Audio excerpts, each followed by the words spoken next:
Welcome to my MR channel. ತೊಗರಿ ಬೇಳೆಗೆ ದೇವತೆ ಶ್ರೀ ವರಲಕ್ಷ್ಮೀ ದೇವಿ. ಪ್ರತಿ ದಿವಸ ತೊಗರಿ ಬೇಳೆಯನ್ನು ಯಾರು ತಿನ್ನುತ್ತಾರೆಯೋ ಅವರಿಗೆ ಸದಾ ಧೈರ್ಯವಿರುತ್ತದೆ. ಈ ಕಾರಣಕ್ಕಾಗಿ ಅಡುಗೆಯಲ್ಲಿ ಹುಳಿ ಸಾಂಬಾರ್ ಮಾಡುವಾಗ ಪ್ರತಿ ಸಾರಿ ತೊಗರಿ ಬೇಳೆಯನ್ನು ಉಪಯೋಗಿಸುತ್ತೇವೆ. ತೊಗರಿ ಬೇಳೆ ದಾನ ಮಾಡಿದರೆ ಏನು ಫಲ? ತೊಗರಿ ಬೇಳೆ ದಾನ ಮಾಡುವುದರಿಂದ ಕುಜದೋಷ ನಿವಾರಣೆಯಾಗುತ್ತದೆ. ದೇಹದಲ್ಲಿರುವ ಫ್ಯಾಟ್ ಕರಗಿ ಹೊರಟು ಹೋಗುತ್ತದೆ.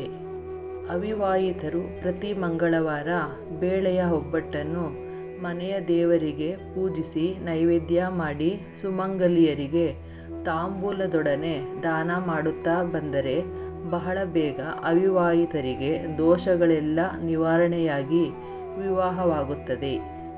ಯಾರಿಗೆ ಮೈಕೈ ನೋವು, ಸಂಧಿವಾತ, ಮೊಣಕಾಲುಗಳಲ್ಲಿ ತುಂಬ ನೋವು ಬರುತ್ತಿದ್ದರೆ ಅಂಥವರು ಬೇಳೆ ಒಬ್ಬಟ್ಟನ್ನು ದಾನ ಮಾಡುತ್ತಾ ಬಂದರೆ ಬಹಳ ಬೇಗ ರೋಗ ನಿವಾರಣೆಯಾಗುತ್ತದೆ.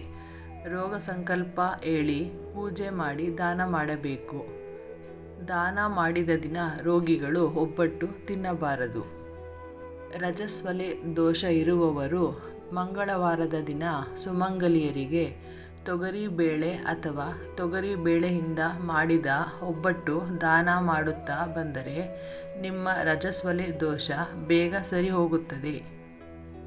ತೊಗರಿ ಬೇಳೆ ದಾನ ಮಾಡುವುದರಿಂದ ಸತಿಪತಿಯರಲ್ಲಿ ಕಲಹ ನಿವಾರಣೆಯಾಗುತ್ತದೆ. ದಪ್ಪ ಇರುವವರು ಶ್ರೀ ಅಗ್ನಿ ಸ್ತೋತ್ರ ಹೇಳಿ ತೊಗರಿ ಬೇಳೆಯನ್ನು ದಾನ ಮಾಡುತ್ತಾ ಬಂದರೆ ಬಹಳ ಬೇಗ ಸಣ್ಣಗಾಗುತ್ತಾರೆ.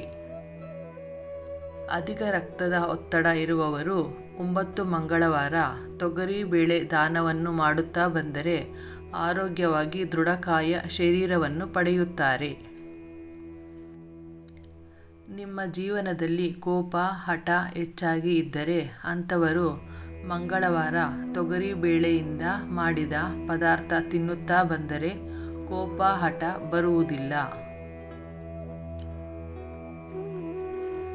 ದೇಹದಲ್ಲಿ ಶಸ್ತ್ರಕ್ರಿಯೆ ಮಾಡಿ ಗಾಯವು ಒಣಗದೇ ಇದ್ದರೆ ಅಂಥವರು ಮೃತ್ತಿಕೆಯನ್ನು ಸ್ನಾನ ಮಾಡುವ ನೀರಿಗೆ ಹಾಕಿ ಸ್ನಾನ ಮಾಡಿ ತೊಗರಿ ಬೇಳೆ ದಾನ ಮಾಡುತ್ತಾ ಬಂದರೆ ಗಾಯಗಳು ಬಹಳ ಬೇಗ ಒಣಗಿ ದೇಹವು ಆರೋಗ್ಯದಿಂದಿರುತ್ತದೆ.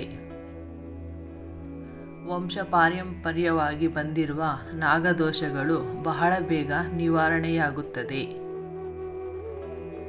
ಈ ಮಾಹಿತಿ ನಿಮಗೆ ಇಷ್ಟವಾದರೆ ಲೈಕ್ ಮಾಡಿ, ಸಬ್ಸ್ಕ್ರೈಬ್ ಮಾಡಿ, ಶೇರ್ ಮಾಡಿ. Thanks for watching.